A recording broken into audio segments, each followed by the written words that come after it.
पिंकी की शादी कुछ ही दिनों पहले भारतपुर गांव में हो जाती है। एक दिन वो रसोई में काम करते करते गाना गुनगुना रही होती है। तभी उसकी सास आती है। बिजली गिराने मैं हूँ आई, कहते हैं मुझको हवा हवाई, हवा हवाई, वी वी वी वी वी। ओहो, हवा हवाई मैडम, कहीं उड़ मत जाना हवा से। अरे मम्मी जी, उड़े मेरे दुश्मन। आप बताओ, कुछ काम था क्या?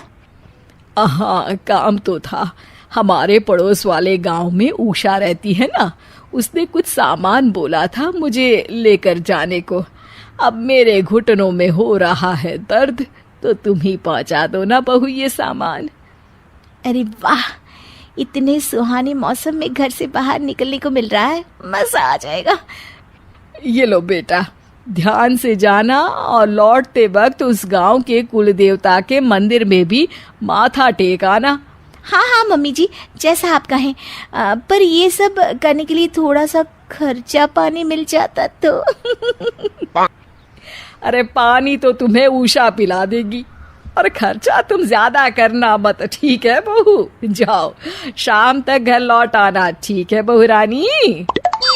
सास वहां से चली जाती है और पिंकी पड़ोस वाले गांव में पहुंचती है और उसे कुल देवता का मंदिर दिखाई देता। पहले मंदिर होकर आऊं कि सामान देकर आऊं? चलो मंदिर ही हो आती हूँ।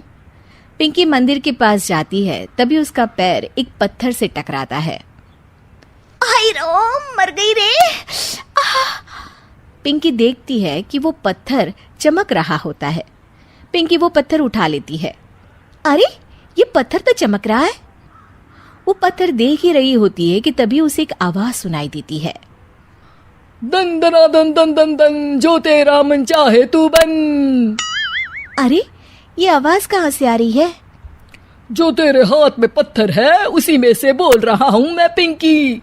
ये पत्थर है जादुई और ये लगा है तेरे हाथों में, तो ये हुआ तेरा। अब तू जिसके रूप में आना चाहे आ सकती है। ये पत्थर हुआ तेरा। दन दना दन दन दन दन। क्या सच में ये जादुई पत्थर मेरा हुआ? अरे वाह वाह वाह वाह। पिंकी अपना काम खत्म करके घर आती है और उसकी सास रसोई में काम कर रही होती है। अब वक्त है इस पत्थर का इस्तेमाल करने का। बड़ी थकान हो गई है रास्ते में, सासू माँ से थोड़ी सेवा करवा लेती हूँ। पिंकी पत्थर को हाथ में लेकर अपने ससुर का रूप धारण कर लेती है। अरे ओ कमलेश की माँ, इधर तो आना जरा। क्या हुआ जी, क्यों चिल्ला रहे हैं? अरे मेरे सर में बड़ा दर्द है, जरा सर और कंधे की मालिश तो कर दो। मैं आपको मालिश वाली दिखती हूँ क्या? जाइए, किसी नाई के पास जाइए और कराइए मालिश। जी भर के कराइएगा। अरे तुम ही तो हो मेरी मालिश वाली। तुम्हारे कोमल कोमल हाथों से जब ये खूबसूरत उंगली में बालों में मालिश होती है, आहा, सर दर्द हो या कैसा भी दर्द भाग जाता है। आप भी ना, आपने पहले तो कभी मुझसे ऐसे बातें नहीं की। आइए बैठिए, कर देती हूँ मालिश। पिंकी की सास पिंकी की मालिश कर रही होती है और पिंकी को बड़ा ही आनंद आ रहा होता है। इसे कहते हैं स्वर्ग की जिंदगी। सासू माँ के हाथ किसी हथौड़े से कम नहीं है, पर फिर भी फ्री की मालिश तो मिल रही है ना। वाजी वाजी वाह। कुछ देर बाद पिंकी अपने कमरे में आ जाती है और पिंकी के असली ससुर घर आते हैं। पिंकी की सास अपनी तारीफों से बाहर ही नहीं निकली होती है। सुनिए जी, आज ना आपकी बातों ने तो मन ही मोह लिया मेरा।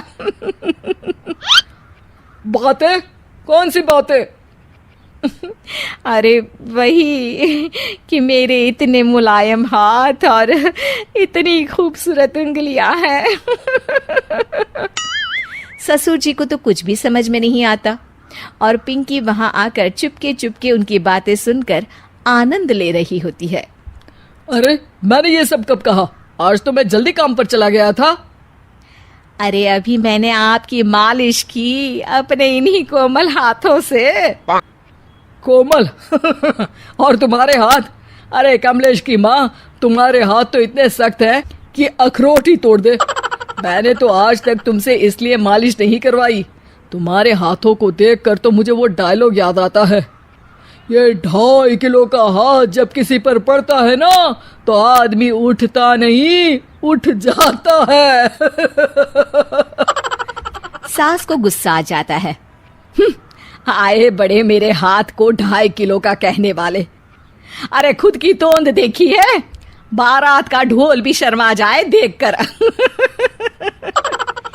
पिंकी उन दोनों की बातों से हंसी रही होती है कि तभी वहां कमलेश आता है और वो बहुत परेशान होता है। मैं तो लुट गया। अरे क्या हुआ कमलेश? दुकान में कल वो गुंडा जग्गू दादा आए थे और धमकी देकर गए हैं कि 1 लाख का हफ्ता देना पड़ेगा, नहीं तो मेरी दुकान तोड़ देंगे। सभी चौंक जाते हैं। क्या पिंकी अपने पति कमलेश को जग्गू दादा से बचा पाएगी? जानने के लिए देखिए रूप बदलने वाली बहू पार्ट 2।